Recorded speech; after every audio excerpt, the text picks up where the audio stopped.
शिव और भस्मासुर की कथा हिंदू पौराणिक कथाओं में एक दिलचस्प और महत्वपूर्ण कथा है। ये कथा भगवान शिव की उदारता और विष्णु के चतुराई का उदाहरण प्रस्तुत करती है। यहाँ इस कथा का विस्तृत वर्णन है। भस्मासुर, जो एक असुर था, ने भगवान शिव को प्रसन्न करने के लिए कठोर तपस्या की। उसकी तपस्या से प्रसन्न होकर शिव ने उसे वरदान मांगने के लिए कहा। भस्मासुर ने वरदान मांगा कि उसे यह शक्ति मिले कि वो जिसके सिर पर हाथ रखेगा वो तुरंत भस्म राख हो जाएगा। शिव अपनी उदारता के कारण ये वरदान देने के लिए सहमत हो गए। भस्मासुर को वरदान मिलते ही उसमें अहंकार आ गया और उसने शिव पर ही इस वरदान को आजमाने की ठानी। उसने सोचा कि यदि वह शिव को ही भस्म कर देगा तो वह स्वयं सबसे शक्तिशाली हो जाएगा।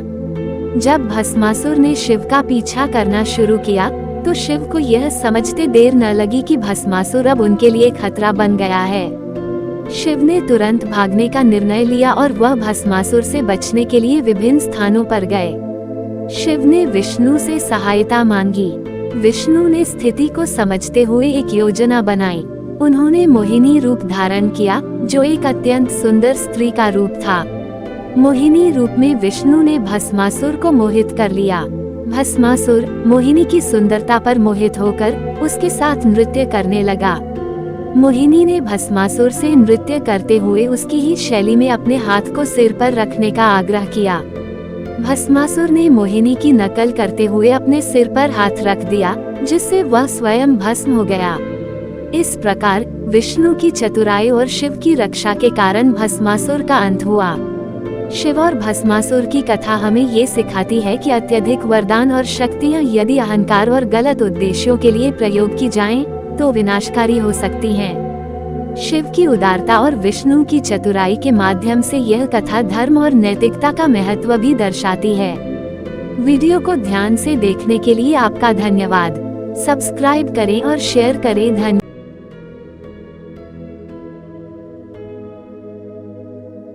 सभी मित्रों को प्रणाम। हिंदू कथा कहानी चैनल पर आप सभी का स्वागत है। दोस्तों, अक्सर हमारे अंदर एक ख्याल आता है कि आखिर इस धरती पर सबसे पहले कौन आया, किसने बसाया इस धरती को। दोस्तों, आज से 20,000 वर्ष पूर्व बराह काल की शुरुआत में जब देवी देवताओं ने धरती पर कदम रखे थे, तब उस काल में धरती हिमयुग की चपेट में थी। यानी उस समय चारों तरफ बर्फ ही बर्फ थी और यहाँ कोई मानव नहीं था। यहाँ कुछ भी नहीं था, सिर्फ बर्फ ही बर्फ थी। और उस समय देवी देवताओं ने धरती पर कदम रखे थे।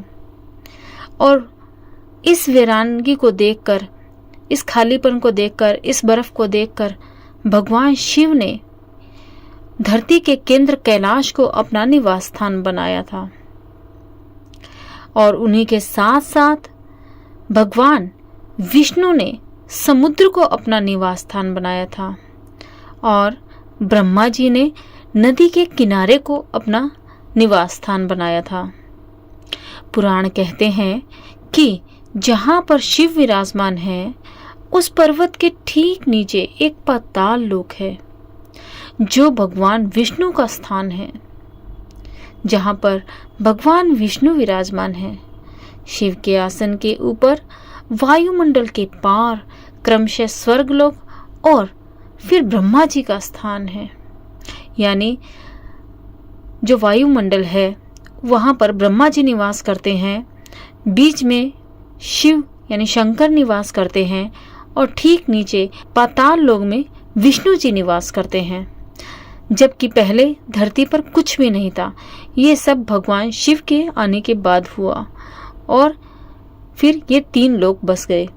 वैज्ञानिकों के अनुसार तिब्बत धरती की सबसे प्राचीन भूमि है और पुरातन काल में इसके चारों ओर समुद्र हुआ करता था। फिर जब समुद्र हटा तो अन्य धरती का प्रकटन हुआ। इस तरह से फिर धीरे धीरे धरती का विस्तार होता गया और जीवन भी फैलता गया। सर्वप्रथम शिव ने ही धरती पर जीवन के प्रचार प्रसार का प्रयास किया, इसलिए उन्हें आदि देव भी कहा जाता है। आदि का अर्थ है प्रारंभ। शिव को आदिनाथ भी कहा जाता है। आदिनाथ होने के कारण उनका एक नाम आदिश भी है। इस आदिश शब्द से ही आदेश शब्द बना। नाथ साधु जब एक दूसरे से गले मिलते हैं तो कहते हैं आदेश। शिव के अलावा ब्रह्मा और विष्णु ने संपूर्ण धरती पर जीवन की उत्पत्ति और पालन का कार्य किया। सभी ने मिलकर धरती को रहने लायक बनाया और यहाँ देवता, दैत्य, दानव, गंधर्व, यक्ष और मनुष्य की आबादी को बढ़ाया। ये थी धरती पर जीवन के आने की कहानी। वीडियो अच्छा लगा हो तो कृपया लाइक करें, शेयर करें। धन्यवाद, धन्यवाद, धन्यवाद।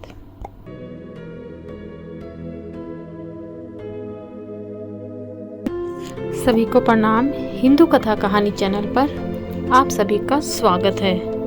दोस्तों, आपने भगवान शिव की प्रतिमा जरूर देखी होगी या कोई मूर्ति देखी होगी, कहीं उनकी फोटो देखी होगी, चित्र देखा होगा। और उस चित्रों में, उस प्रतिमा में, उस फोटो में आपने एक चीज अवश्य देखी होगी और वो है भगवान शिव के माथे पर लटका हुआ चंद्रमा।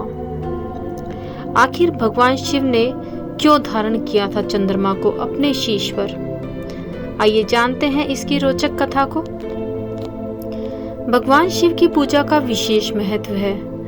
भोलेनाथ को देवों के देव महादेव कहा जाता है। इनकी कृपा से व्यक्ति को जीवन में कोई कष्ट नहीं होता। पूजा के वक्त भगवान शिव के स्वरूप को देखने पर चंद्रमा दिखाई देता है। भगवान के शीश पर गंगा और मस्तक पर अर्धचंद्र हमेशा विराजमान रहते हैं। पुराणों के मुताबिक भगवान शिव के मस्तक पर चंद्रमा क्यों विराजमान है, इसे लेकर रोचक कथाएं मिलती हैं। शिव पुराण के अनुसार समुद्र मंथन के दौरान भगवान शिव ने हलाहल विष का पान किया था। इस विष को अपने कंठ में धारण करने के कारण भगवान शिव नीलकंठ कहलाए थे। पुराणों में कथा के मुताबिक विषपान के बाद महादेव का शरीर तपने लगा था और उनका मस्तिष्क जरूरत से ज्यादा गर्म हो गया था। महादेव का यह दृश्य देखकर सभी देवी देवता घोर चिंतित होने लगे थे। तब सभी देवताओं ने उनसे प्रार्थना की कि वह अपने शीश पर चंद्र को धारण करें ताकि चंद्रमा की शीतलता से उनके शरीर में भी शीतलता बनी रहे। श्वेत चंद्रमा को बहुत शीतल माना जाता है, जो पूरी सृष्टि को शीतलता प्रदान करते हैं। देवताओं के आग्रह करने पर शिवजी ने चंद्रमा को अपने मस्तक पर धारण कर लिया। एक अन्य कथा के अनुसार चंद्रमा की पत्नी 27 नक्षत्र कन्याएं हैं। इसमें रोहिणी उनके सबसे समीप थी। इससे दुखी चंद्रमा की बाकी पत्नियों ने अपने पिता प्रजापति दक्ष से इसकी शिकायत कर दी। तब दक्ष ने चंद्रमा को क्षय रोग से ग्रस्त होने का श्राप दिया। इसकी वजह से चंद्रमा की कलाएं क्षीण होती गईं। चंद्रमा की परेशानी देखकर नारद जी ने उन्हें भगवान शिव की आराधना करने को कहा। चंद्रमा ने अपनी भक्ति से, घोर तपस्या से शिव जी को जल्द प्रसन्न कर लिया। शिव की कृपा से चंद्रमा पूर्णमासी पर अपने पूर्ण रूप में प्रकट हुए और उन्हें अपने सभी कष्टों से मुक्ति मिल गई। तब चंद्रमा के अनुरोध करने पर शिव जी ने उन्हें अपने शीश पर धारण किया। तो यह दो कथाएं अलग अलग मिलती हैं पुराणों में, जिसमें ये बताया गया है कि भगवान शिव ने चंद्रमा को अपने मस्तक पर क्यों धारण किया। वीडियो को ध्यान पूर्वक देखने के लिए आप सभी का बहुत बहुत धन्यवाद।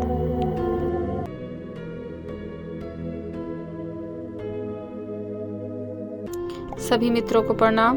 मित्रों, भगवान शिव के बहुत सारे शिष्य हैं। अगर पूरी धरती को देखा जाए तो सबसे ज्यादा जो शिष्य मिलेंगे, सबसे ज्यादा जो भक्त मिलेंगे, वो भगवान शिव के ही मिलेंगे।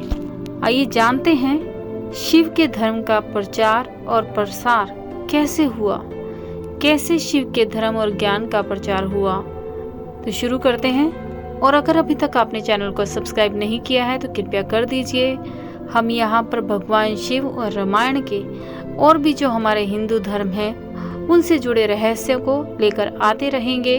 तो जुड़े रहें हमारे साथ और चैनल को कर दीजिए सब्सक्राइब। तो शुरू करते हैं। शिव के धर्म और ज्ञान का प्रचार कैसे हुआ। संपूर्ण धरती पर शिव का ही धर्म प्रचलित है। आदिदेव शिव और गुरु दत्तात्रेय को धर्म और योग का जनक माना गया है। शिव के 7 शिष्यों ने ही शिव के ज्ञान और धर्म को संपूर्ण धरती पर प्रचलित किया है। कहते हैं कि शिव ने ज्ञान योग की पहली शिक्षा अपनी पत्नी पार्वती को दी थी। दूसरी शिक्षा जो योग की थी उन्होंने केदारनाथ में कांति सरोवर के तट पर अपने पहले 7 शिष्यों को दी थी, जिन्हें सप्तऋषि कहा गया है, जिन्होंने योग के अलग अलग आयाम बताए। और ये सभी आयाम योग के 7 मूल स्वरूप हो गए। आज भी योग के ये 7 विशिष्ट स्वरूप मौजूद हैं। इन सप्तऋषियों को विश्व की अलग अलग दिशाओं में भेजा गया, जिससे वे योग के अपने ज्ञान को लोगों तक पहुंचा सके। कहते हैं कि एक को मध्य एशिया, एक को मध्य पूर्व एशिया व उत्तरी अफ्रीका, एक को दक्षिण अमेरिका, एक को हिमालय के निचले क्षेत्र में, एक ऋषि को पूर्वी एशिया, एक को दक्षिण में भारतीय उपमहाद्वीप में भेजा गया और एक आदि योगी के साथ वहीं रह गया। अगर उन इलाकों की संस्कृतियों पर गौर किया जाए तो आज भी इन ऋषियों के योगदान के चिन्ह वहां दिखाई दे जाएंगे। तो ये थे 7 सप्तऋषि और माँ पार्वती, जिन्होंने भगवान शिव के धर्म का प्रचार प्रसार किया और वो इस अस्तित्व में आए। वीडियो को ध्यानपूर्वक देखने के लिए आप सभी का बहुत बहुत धन्यवाद।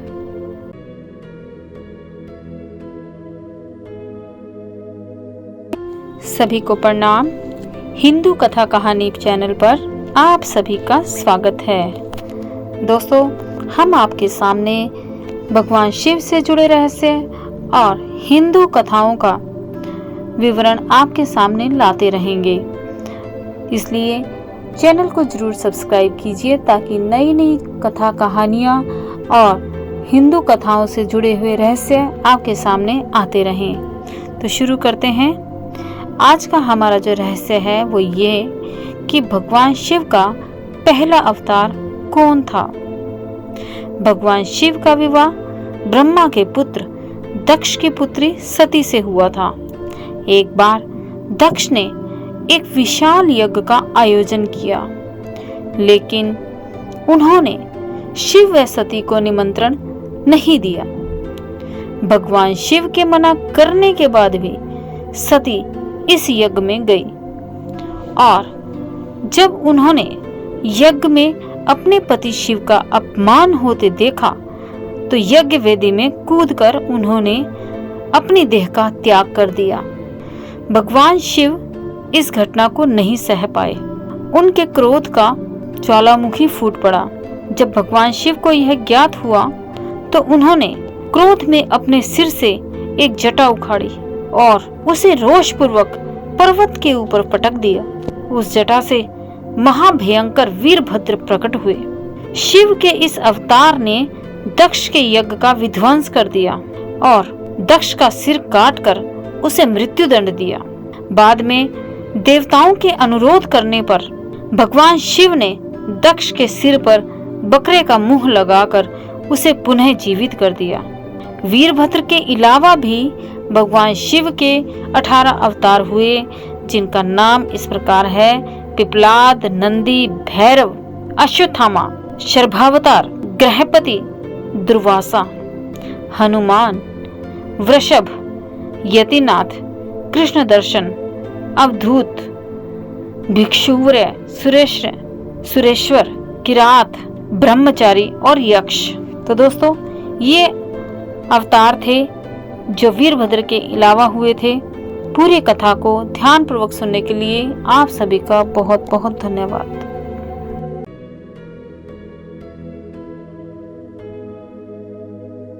सभी को प्रणाम। हिंदू कथा कहानी चैनल पर आप सभी का स्वागत है। आज फिर एक नई कहानी के साथ आप सबके सामने हाजिर हैं। दोस्तों, अभी तक आपने चैनल को सब्सक्राइब नहीं किया है तो कृपया कर दीजिए। चलिए नई कहानी शुरू करते हैं।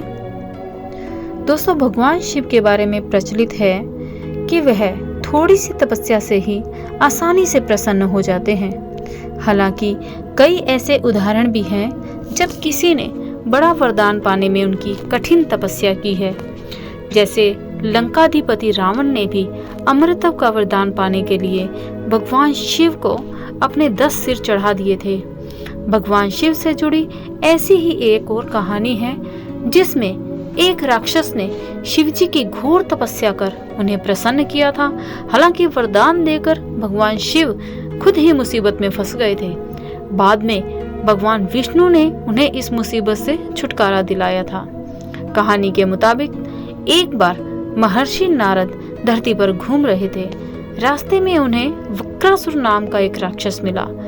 नारद मुनि को देखते ही उसने कहा कि मैं आपसे कुछ सलाह लेना चाहता हूँ। आप कृपया कर मुझे बताएं कि ब्रह्मा, विष्णु और महेश में कौन देवता जल्दी प्रसन्न हो जाते हैं। महर्षि नारद ने बहुत सोचने के बाद कहा कि वैसे तो तुम तीनों महादेवों में से किसी की भी तपस्या कर सकते हो, लेकिन ब्रह्मा और विष्णु जल्दी प्रसन्न नहीं होते।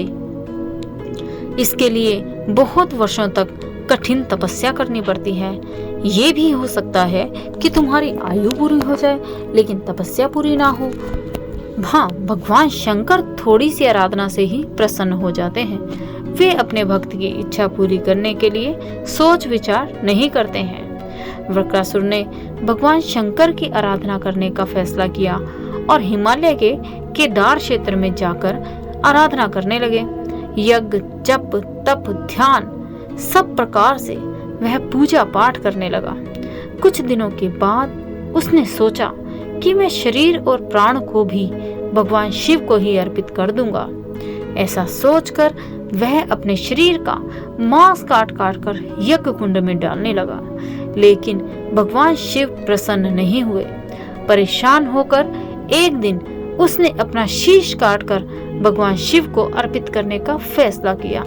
स्नान दान करके जैसे ही उसने खड़ंग उठाकर अपना शीश काटना चाहा कि भगवान शंकर प्रकट होकर बोले, बस करो, तुम्हारी तपस्या पूरी हुई, मैं तुम पर प्रसन्न हूँ, मांगो क्या वर मांगते हो।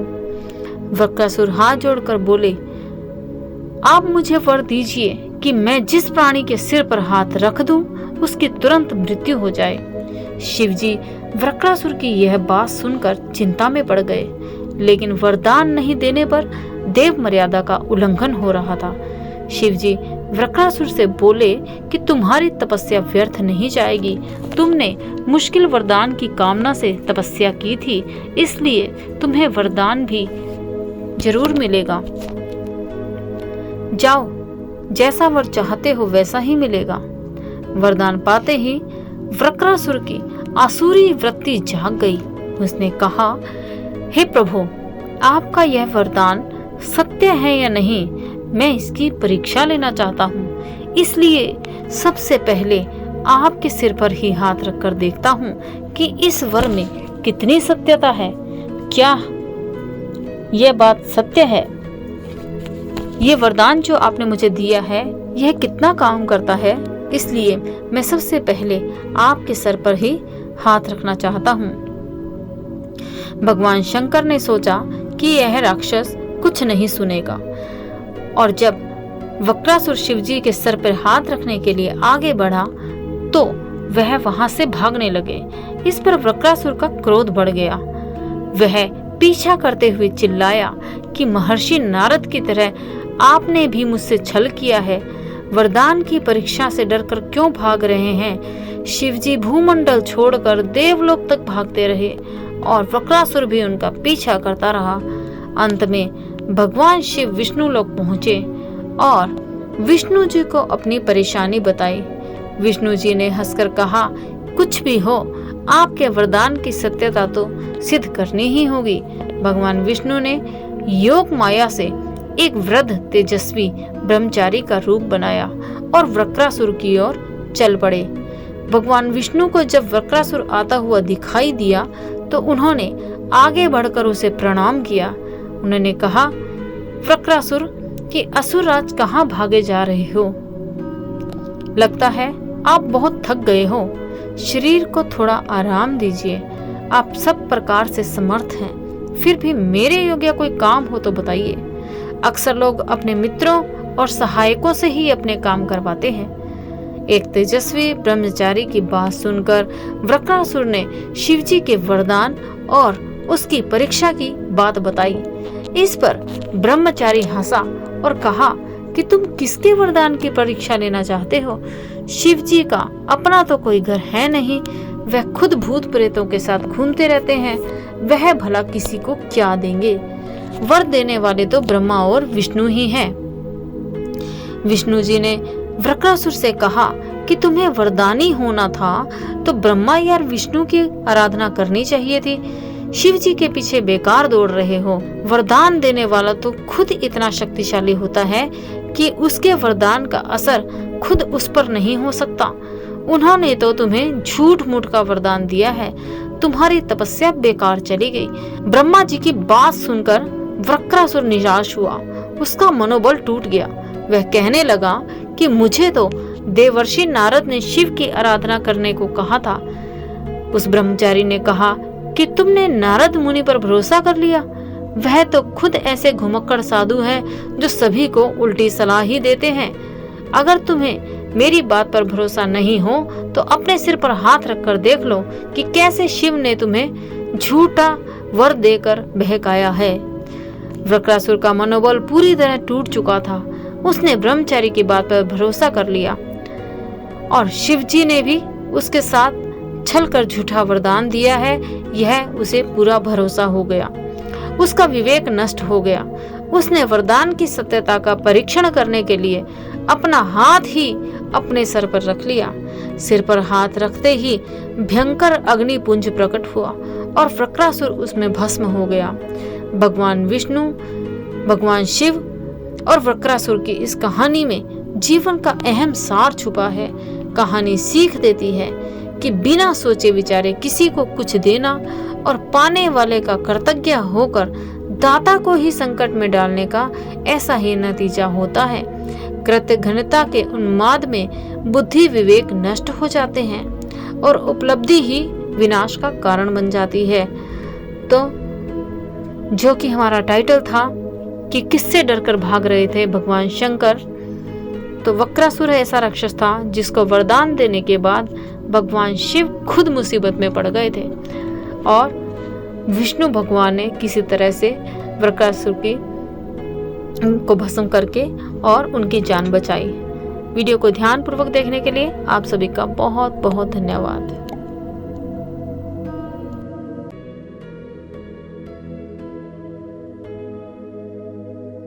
क्यों चढ़ाते हैं शिव पर जल? सावन के पहले सोमवार से ही शहर के विभिन्न शिव मंदिरों में बड़ी संख्या में श्रद्धालु पहुंचकर पूजा अर्चना करते हैं। सुबह से ही मंदिरों में भक्तों की कतारें लगनी शुरू हो जाती है।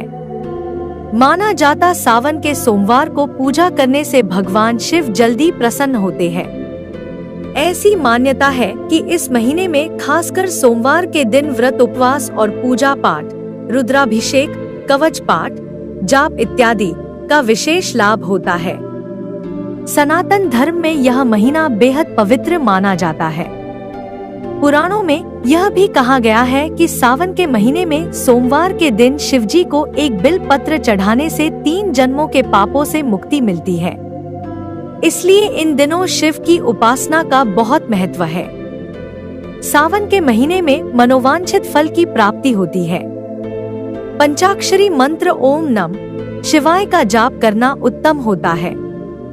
सावन महीने के पहले सोमवार से ही मंदिरों में भारी भीड़ हो जाती है। श्रद्धालु भारी संख्या में माथा टेकते हैं, भगवान भोलेनाथ का जलाभिषेक करते हैं।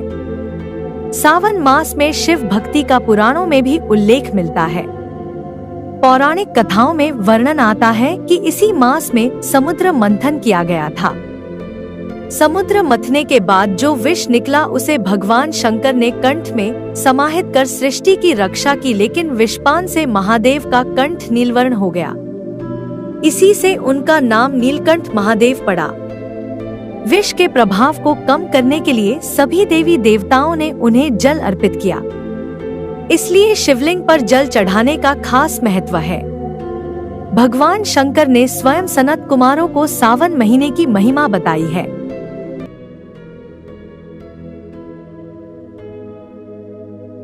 गंगा नदी का धरती पर अवतरण कैसे हुआ? कथा शुरू करने से पहले अगर आपने अभी तक चैनल को सब्सक्राइब नहीं किया है तो कृपया कर दीजिए, जिससे आने वाले सभी वीडियोस के नोटिफिकेशन आप तक पहुंच सके।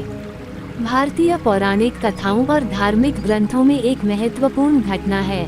ये घटना प्रमुखतः विष्णु पुराण, महाभारत और रामायण जैसे ग्रंथों में विस्तृत रूप से वर्णित है। कथानुसार राजा सगर के 60,000 पुत्र कपिल मुनि के श्राप से भस्म हो गए थे और उनकी आत्माओं को मोक्ष प्राप्त नहीं हो सका। राजा सगर के वंशज भागीरथ ने तपस्या की और भगवान शिव की कृपा से गंगा को धरती पर लाने का वरदान प्राप्त किया।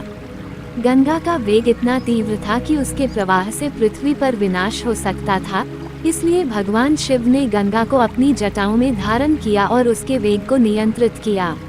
भगवान शिव की जटाओं से गंगा की धारा धीरे धीरे धरती पर प्रवाहित हुई और अंततः सगर के पुत्रों के अस्थियों को पवित्र कर उन्हें मोक्ष प्रदान किया। इस प्रकार गंगा का धरती पर अवतरण हुआ, जिसे गंगावतरण कहा जाता है। ये घटना भारतीय संस्कृति में पवित्रता, तपस्या और भगवान की कृपा का प्रतीक मानी जाती है। वीडियो को ध्यान से देखने के लिए आपका बहुत बहुत धन्यवाद।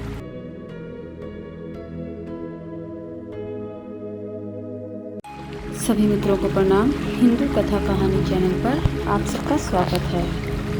आज आपको सुनाने जा रहे हैं शिव और पार्वती की प्रेम कथा।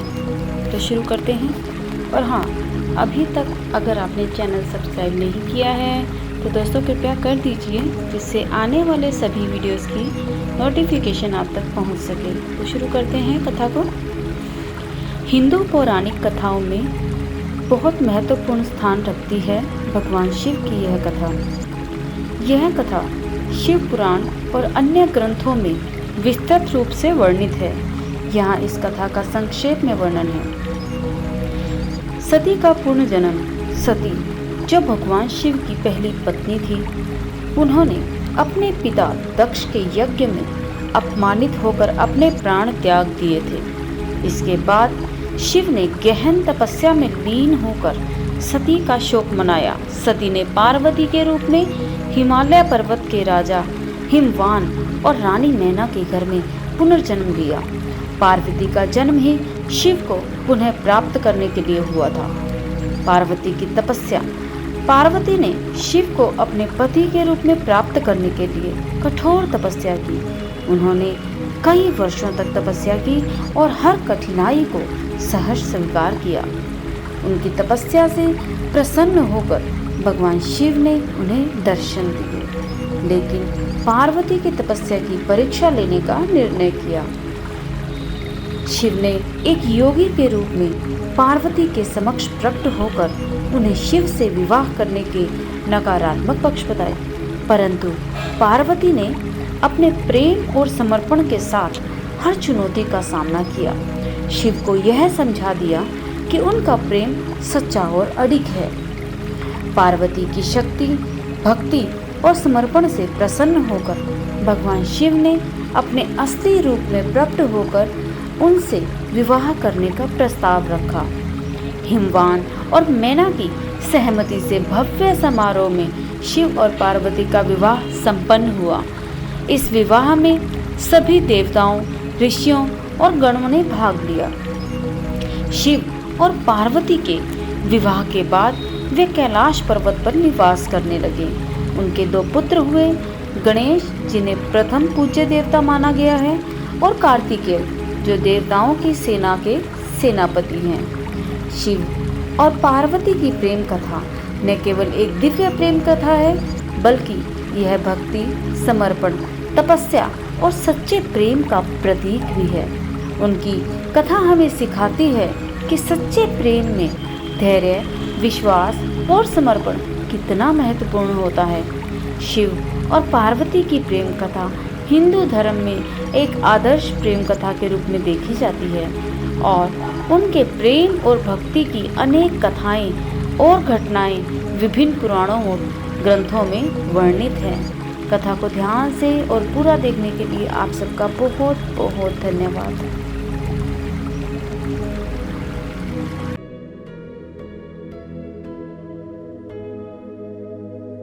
11 लिंग एक गुरु की अभिव्यक्ति।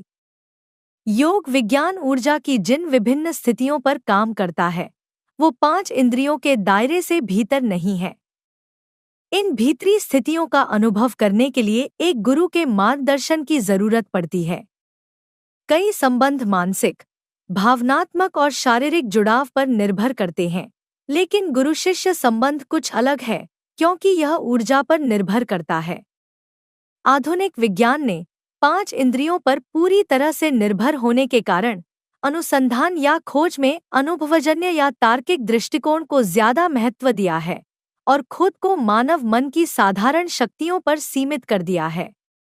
आधुनिक शिक्षा ने इसी दृष्टिकोण को अपनाया है और व्यक्ति के ग्रहण करने की क्षमता को नजरअंदाज कर दिया है। इस तरह के वातावरण में एक गुरु की ऐसी अंतर्दृष्टि रखने की क्षमता पर बहुत संदेह किया जाता है जो तार्किकता से परे हो। फिर भी पूरे इतिहास में यह देखा गया है कि जिज्ञासु सहज रूप से एक गुरु की तरफ खिंचते हैं।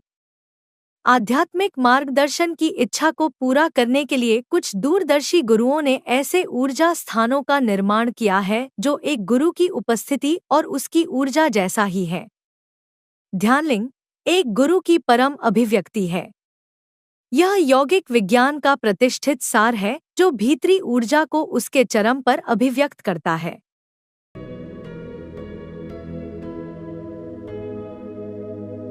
शिवलिंग क्या है, कैसे हुई शिवलिंग की उत्पत्ति, सभी को प्रणाम।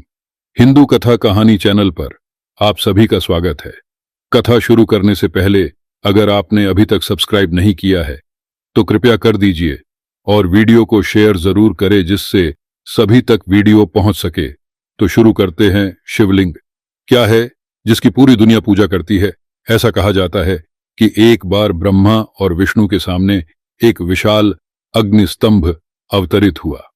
तेज रोशनी के इस अनंत स्तंभ से एयूएम की ध्वनि उत्पन्न हो रही थी। वो मंत्रमुग्ध हो गए और उन्होंने इसका पता लगाने का फैसला किया। ब्रह्मा ने इस स्तंभ का ऊपरी सिरा खोजने के लिए एक हंस का रूप धारण किया और नीले आकाश में काफी ऊंचाई तक उड़िडियछ गए, जबकि विष्णु इस स्तंभ की बुनियाद या आधार को ढूंढने के लिए वाराह का रूप धारण करके ब्रह्मांड की गहराई में उतर गए। दोनों हार गए क्योंकि यह विराट स्तंभ कोई और नहीं बल्कि खुद शिव थे। कोई उसे कैसे माप सकता है जो असीमित है। जब विष्णु वापस लौटे तब उन्होंने अपनी हार मान ली, जबकि ब्रह्मा हार स्वीकार नहीं करना चाह रहे थे और उन्होंने यह दावा किया कि उन्होंने इस स्तंभ का शिखर ढूंढ लिया। प्रमाण के तौर पर उन्होंने एक सफेद केतकी का फूल दिखाया और दावा किया कि ये उन्हें ऊपर शिखर पर मिला। जैसे ही यह झूठ बोला गया, शिव आदियोगी, सबसे पहले योगी के रूप में प्रकट हो गए।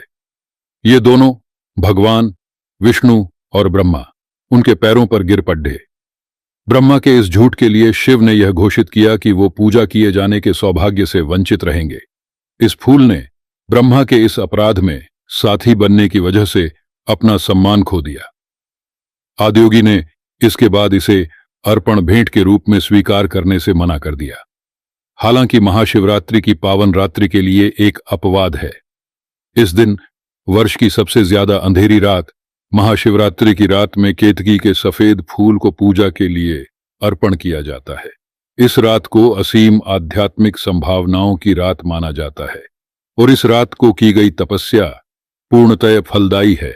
जो भी इस रात को ध्यान करता है उसका जीवन सफल हो जाता है और वह इस जीवन से मुक्त हो जाता है